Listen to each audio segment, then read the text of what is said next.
Hey, it's the Beta Plasma Sigma. This is a reaction video to Howard Lore. This is how bad Portland, Oregon has become. What the hell are you talking about, boy? You get on the YouTubes and you show pictures that are so horrible of our city. And you show pictures of tents. Oh my. So, on top of that, you decide to walk around in the most disgusting, packed part of downtown where all the homeless are at. You think it's going to be a fair portrayal of Portland, Oregon? Now, I agree. It's kind of a trashy place.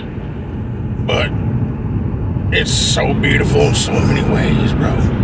So why don't you just go down there to the open air fentanyl market, find someone to get some stuff, and smoke up and chill out, bro.